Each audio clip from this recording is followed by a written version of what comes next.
और मैं आप सभी को आइडिया दे देता हूँ कि जब भी आप प्रिपरेशन कर रहे हैं, यदि प्रिपरेशन कर रहे हैं तो आपको क्या क्या करना है। सबसे पहला काम आपको सिलेबस कंप्लीट करना होता है। और फिर सिलेबस किस तरीके से कंप्लीट होगा, जैसे चैप्टर में यदि एक टॉपिक कंप्लीट किए तो इस टॉपिक के जितने भी PYQs हैं उनको सबसे पहले सॉल्व कर लेना है। फिर इस चैप्टर के नेक्स्ट जो टॉपिक होगा उस टॉपिक को कवर करना है। फिर क्या होगा, यहाँ इसका भी PYQ उस तरीके से सॉल्व करना है। ये कंटिन्यूअसली जितने भी चैप्टर्स आ रहे हैं उनको सॉल्व करना है। फिर जब आपका चैप्टर खत्म हो गया तो क्या करना है कि सेकेंड चैप्टर को स्टार्ट करना है, लेकिन पैरेलल में हमें क्या करना है, इसको रिवाइज भी करते रहना है क्योंकि आप उस चीज़ को हमेशा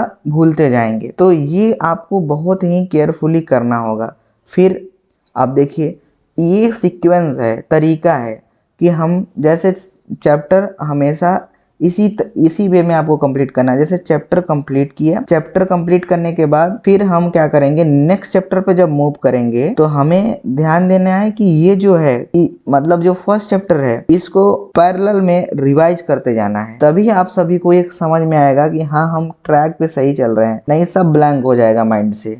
करेक्ट। तो चैप्टर 2 जैसे स्टार्ट किया तो फिर यही करना है जैसे चैप्टर 1 में किया था। टॉपिक आया, टॉपिक के प्रीवियस ईयर क्वेश्चंस किए, फिर आगे बढ़े। मतलब ये चीज़ें लगातार करना है। ये नहीं सोचना है कि जो PYQ जो है हम लास्ट में करेंगे, सिलेबस कंप्लीट हो जाएगा तब करेंगे। ये बहुत लोग ऐसा सोचते हैं, लेकिन ये मतलब टेक्निक सही नहीं है, तरीका नहीं सही है, आप भूल जाएंगे हर चीज़। ठीक है। और अब जैसे एक एग्जाम्पल भी लेके हम आपको समझा देते हैं। जैसे C प्रोग्रामिंग ही हम ले लेते हैं, C प्रोग्रामिंग को कंसिडर कर लेते हैं। तो इसमें चैप्टर्स कौन कौन से आएंगे, सबसे पहले तो क्या होगा, हमने नॉर्मल ही डिस्कस किया था। जैसे हम सपोज कर लेते हैं, सबसे पहले हम बेसिक पढ़ते हैं। ठीक है, बेसिक में कुछ है, ये खत्म हुआ। उसके बाद मान लीजिए कि हमें पॉइंटर आ रहा है। ठीक है, पॉइंटर आया, थर्ड पे आया एरे आया, फोर्थ पे हमें स्ट्रिंग है। तो आपको किस तरीके से करना है, पॉइंटर को कंप्लीट जहाँ हुआ इसके जितने भी PYQs हैं उसको पूरा बनाना है। फिर एरे कंप्लीट हुआ, इसके भी जितने PYQs हैं इसको तुरंत कंप्लीट करो, उसी मतलब टॉपिक को कंप्लीट होने के बाद। हाँ, यदि आपको पॉइंटर नहीं समझ में आ रहा है उस टॉपिक का तो फिर से एक बार पढ़िए, लेकिन PYQ को जाके बनाइए।